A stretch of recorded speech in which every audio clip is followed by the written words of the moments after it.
Matapos makapagsalita ni Tandang Lauryo, mabilisan naman ang ginawang pagsugod ng mga nilalang sa kanyang kinaroroonan. Patuloy siya nitong sinunggaban hanggang sa dumating ang puntong nagawa na siya nitong madala sa pinakadulong bahagi ng halimaw. Hirap namang umusad ang dambuhalang nilalang na yon sa kadahilan ng patuloy itong pinipigilan nila Ibrahim. Maya-maya pa, bigla na lamang napatingin si Tandang Lauryo sa ibaba nang maramdaman niya ang dahan-dahang pagtagilid ng dambuhala. Ilang minuto pa ang lumipas, tuluyan nang bumagsak ang nilalang at kasabay nito ang paglundag papalayo ni Tandang Lauryo. Matapos ang mga pangyayari, hindi na nila nagawa pang masilayan ang mga Bertudes. Dahan-dahan na ding naglaho ang katawan ng dambuhalang halimaw na maaaring isang hudyat ng pagkamatay nito. Matapos ang mga pangyayari, agad din namang nagtipon-tipon sila Maestro Florante upang alamin kung ilan sa kanilang mga kasama ang namatay. Maestro Florante, pasensya na ho kayo. Hindi ko nagawang matapos ang mga demonyo. Wika ni Tandang Lauryo pagdating niya sa kinaroroonan ng maestro. Kasabay ng pagwika nito ay siya namang pagsipat niya sa kanyang mga kasama na nagtamo ng matinding pinsala. Hindi pa man sila nakakaalis sa lugar na yon, bigla namang naantala ang kanilang pangkat nang biglang lumitaw sa kanilang harapan ang buong hukbo ng mga Bertudes. Naroon ang 9 na pinuno nito at merong iba't ibang uri ng mga bertud at agimat. Sa pagsipat doon ng pangkat nila Maestro Florante, agad din naman silang nagsitayo upang maghanda sa muling pagsiklab ng digmaan.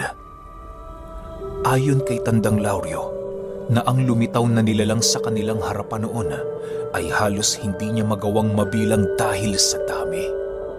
Ramdam din nila ang malalalim na aral nitong tangan-tangan sa kadahilan ng biglang nanikip ang kanilang mga dibdib at dahan-dahang bumibigat ang buong paligid.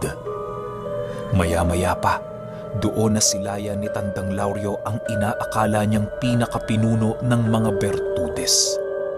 Sa paghakbang nito papalapit sa kanilang kinaroroonan, agad naman itong nagwika ng, "Magandang gabi mga panauhin. Ako nga pala si Aslog, ang pinuno ng lahat ng Bertudes sa lugar na ito. Ang lahat ng inyong nakikita ngayon, parte lamang ng aking napakalawak na kaharian. Bueno, dahil matagal na kayong payapang nakatira rito, bibigyan ko kayo ng pagkakataon para ako'y inyong makaharap sa isang labanan. Ang kinakailangan nyo lang gawin ay ang umusad sa bundok na ito hanggang sa marating nyo ang pinakatuktok na bahagi. Hihintayin ko kayo roon sa kahit na anong oras at panahon. 2 premyo lang ang makukuha ng mananalo sa paligsahang ito.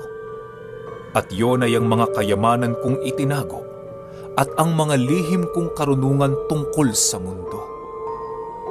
Subalit, kapag kami naman ang nagwagi, kukunin ko ang buhay mo." "Lauryo!" Kasabay ng pagwika nito ay siya namang pagturo niya sa kinaroroonan ni Tandang Lauryo. Dagdag pa ni Aslog, kapag sinubukan nilang lumabas sa bundok na yon, dadalhin nila ang isang sumpang ni minsan sa kasaysayan ng tao ay hindi pa nasaksihan. Walang kawala ang kahit na sino sa sumpa, maging ang mga tibino at babaylan na nagtatangan ng mga malalalim na aral.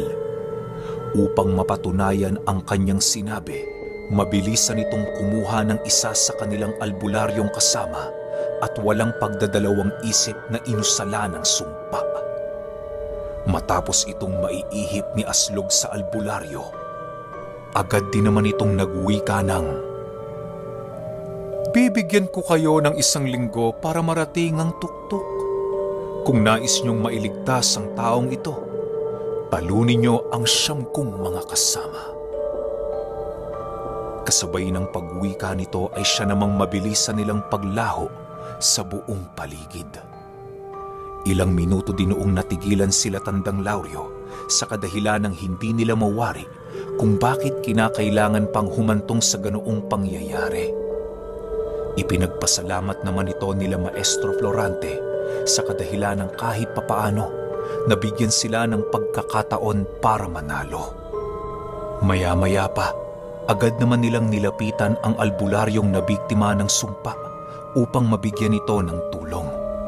Halos naghahabol hininga na ito nang maabutan nila Maestro Florante kung kaya't mabilisin nila itong binigyan ng paunang lunas. Maestro Florante, hindi ako makahinga ng maayos. Tulungan niyo po ako.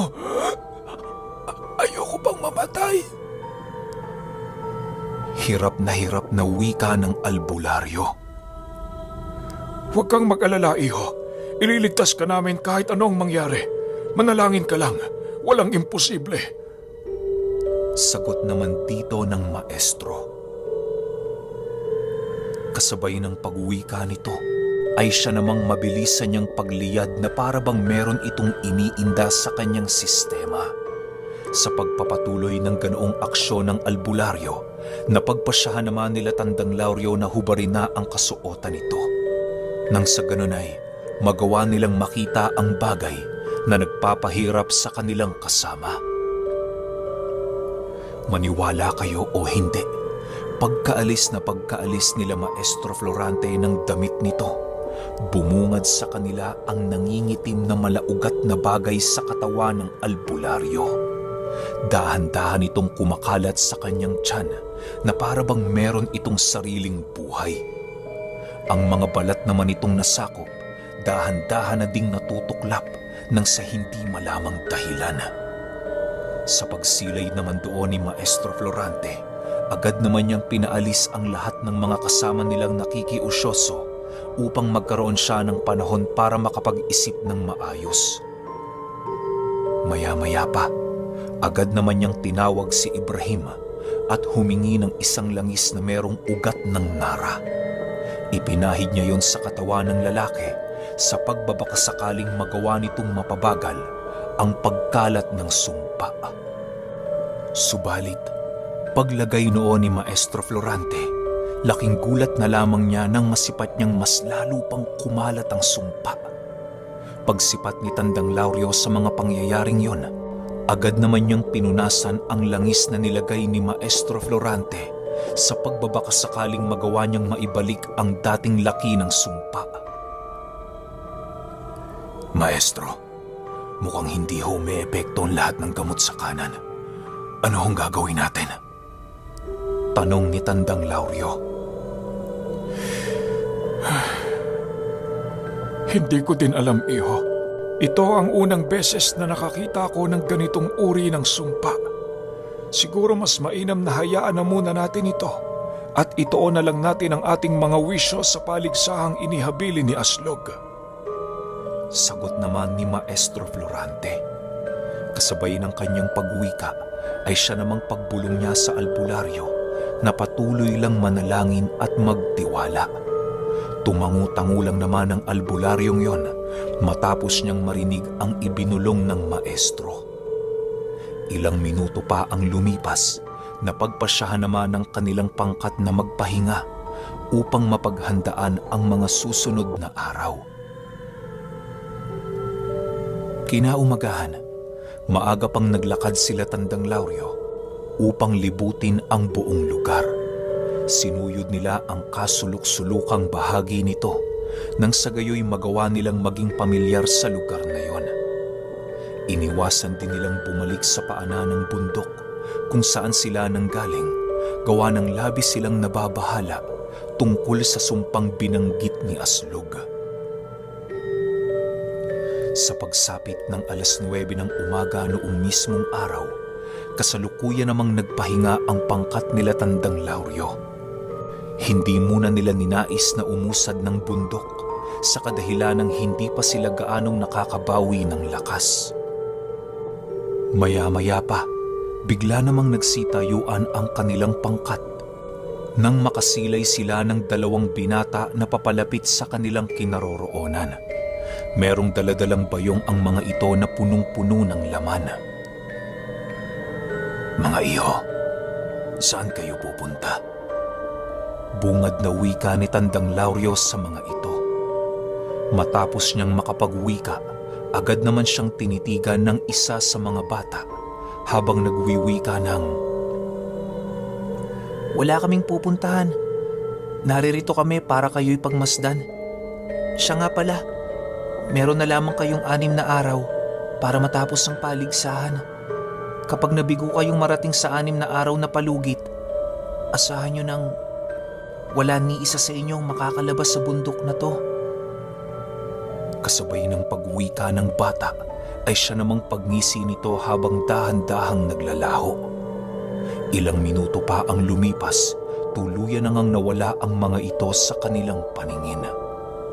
Sa puntong yon, doon na nagpasya si Maestro Florante na ipagpatuloy na ang kanilang paglalakbay patungo sa tuktok ng bundok.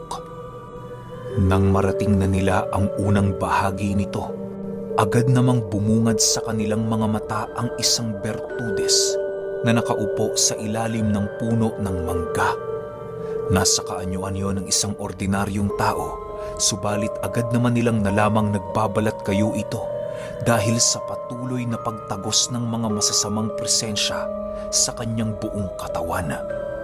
Pagsilay doon nila Maestro Florante, agad naman silang napatigil sa kanilang paglalakad habang dahan-dahang pinakikiramdaman ang buong paligid. Maya-maya pa, bigla namang tumayo ang lalaki at walang takot na binagtas ang daan patungo sa pangkat nila Maestro Florante. Nang makalapit na ito sa kanila, agad naman itong tinitigan si Tandang Lauryo habang nagwiwika ng, "Malubha ang pinsalang natamo ng kapatid ko dahil sa'yo.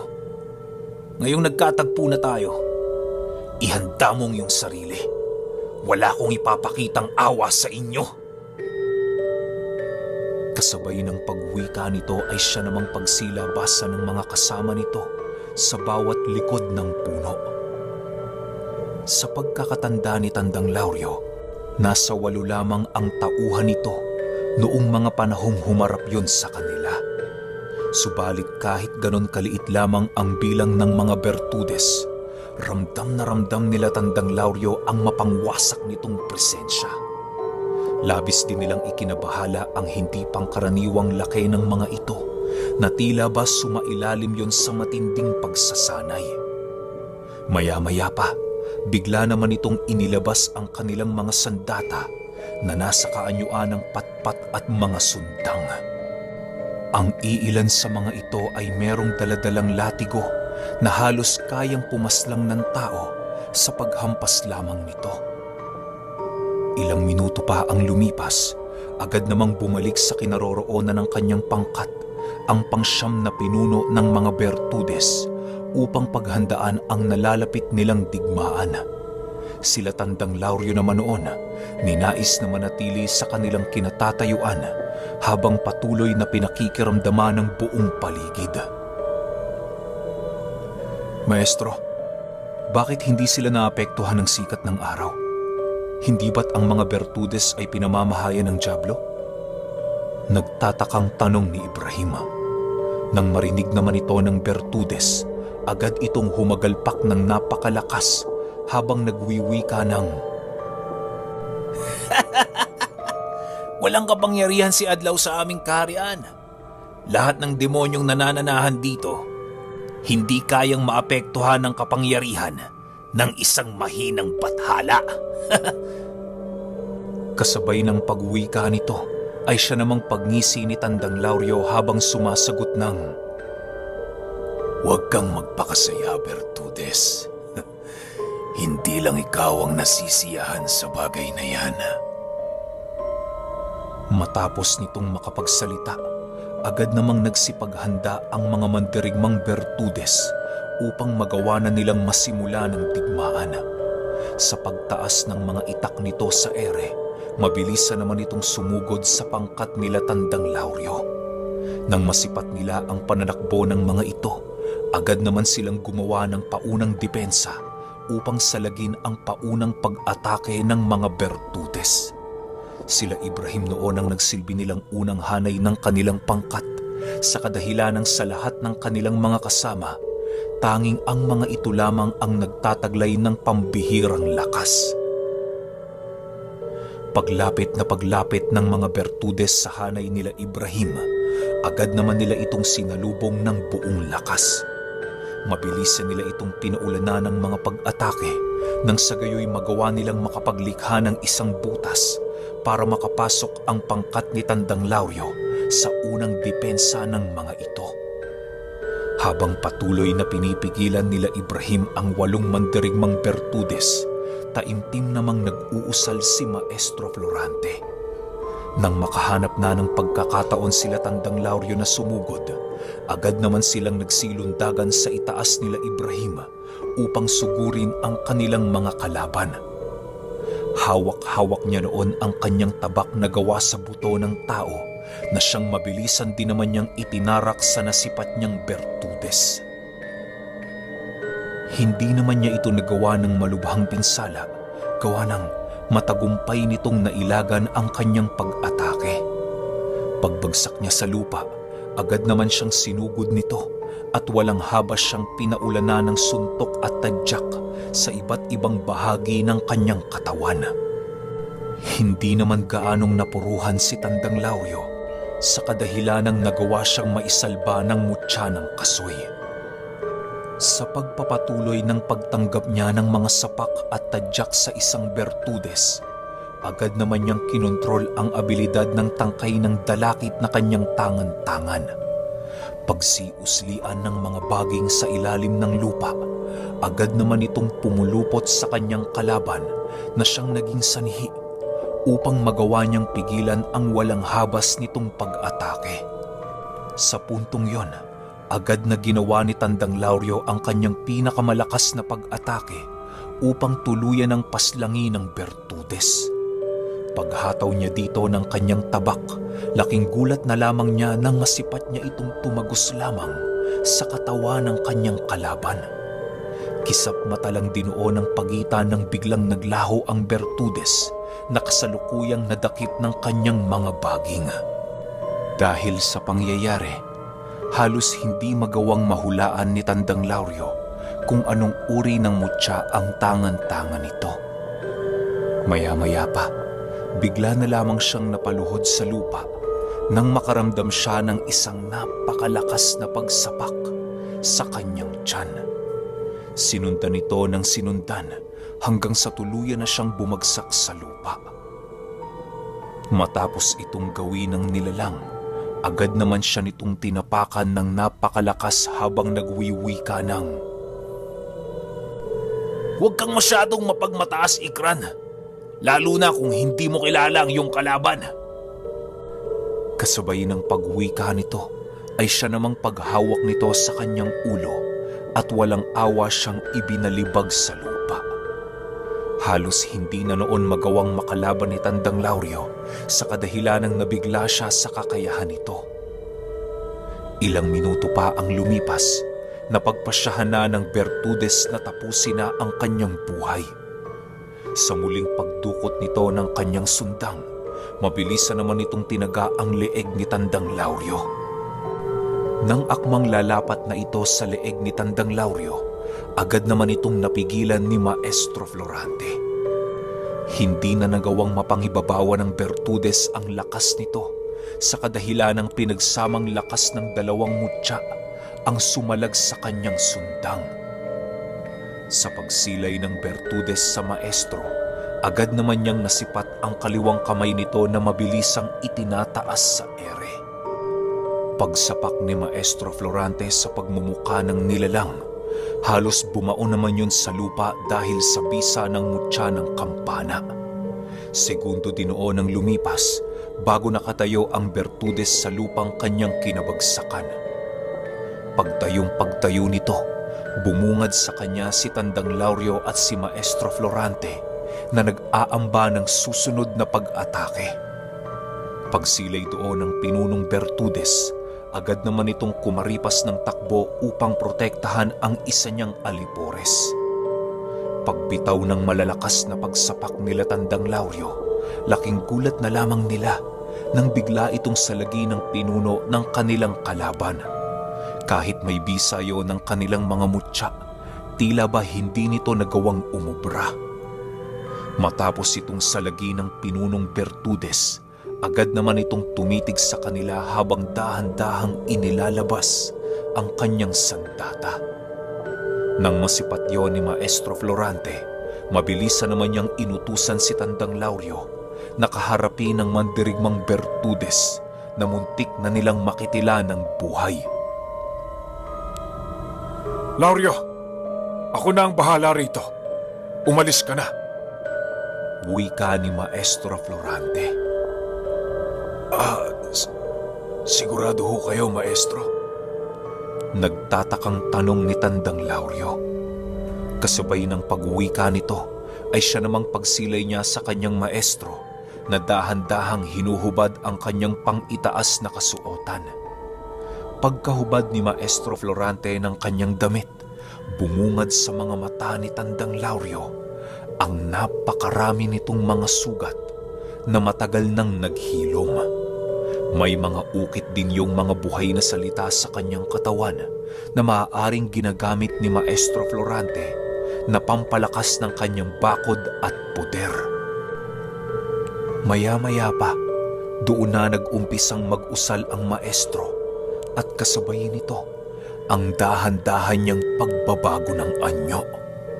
Sa puntong yon, halos hindi na napigilang lumayo ni Tandang Lauryo sa kadahilanang ang pakiramdam niya ay para siyang sinusunog ng nagngangalit na apoy ng impyerno.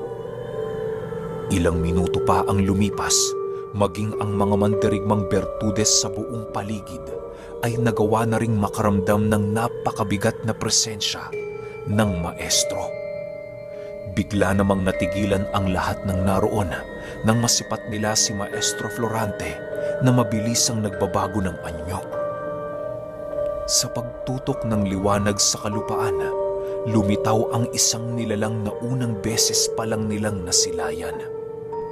Paglalarawan ni Tandang Lauryo sa kaanyuan ni Maestro Florante, nakasuot ito ng isang maskarang gawa sa kahoy na merong napakaraming ukit sa buong paligid. May dalawa itong nagliliwanag na mga balahibo sa kanyang ulo at meron itong nagsisiumbukang mga kalamnan. Nawala na din ang buong kasuotan nito at tanging isang makapal na saya at kapa na lamang ang bumabalot sa kanyang katawan. Nagkaroon din ito ng mapuputing buhok at mga polseras na gawa sa ginto. Matapos itong masilayan ni Tandang Lauryo, tanging pagkagulat at pagkamangha na lamang ang bumalot sa kanyang isipan. Maya-maya pa, bigla namang sumugod si Maestro Florante sa kinaroroonan ng mga Bertudes. Wala nang nagawa ang nilalang na yon kung hindi ang protektahan ng kanyang sarili laban sa mapangwasak na abilidad ni Maestro Florante. Sa pagpapatuloy ng kanilang paglalaban, kitang-kita ng lahat ng nilalang na nasa paligid ang pagiging makapangyarihan ng maestro. Nang masipat ng mga Bertudes na nalalagay na sa alanganing sitwasyon ng kanilang pinuno, agad naman nilang iniwan ang kanilang mga katunggali upang tulungan ang pinuno nilang nahihirapan. Ibrahim! Ibrahim! Anong nangyayari kay Maestro Florante? Sigaw ni Tandang Lauryo habang tumatakbo papalapit dito. Nang marinig ni Ibrahim ang sinabi nito, agad naman siyang napatitig ng seryoso kay Tandang Lauryo habang nagwiwika ng, "Yan ang isa sa mga mapanganib na abilidad ni Maestro Florante. Ginoong Lauryo, kaya nagagawa ng aming maestro ang bagay na yan. Dahil isa siyang nilalang na nagmula sa hanay ng mga amumongo." Dagdag pa nito na sa lahat ng amumongong sinundan ni Maestro Florante, tanging siya pa lamang ang nagkaroon ng kakayahan upang dayain ang kanyang tadhana na mamatay ng maaga. May pinaniniwalaan kasi ang angkang pinagmula ni Maestro Florante ukol sa mga anak nilang isisilang na magtataglay ng dugo ng mga banal. Magiging isang napakalakas na nilalang nito na halos hindi magagawang pasukin ng anumang dyablo.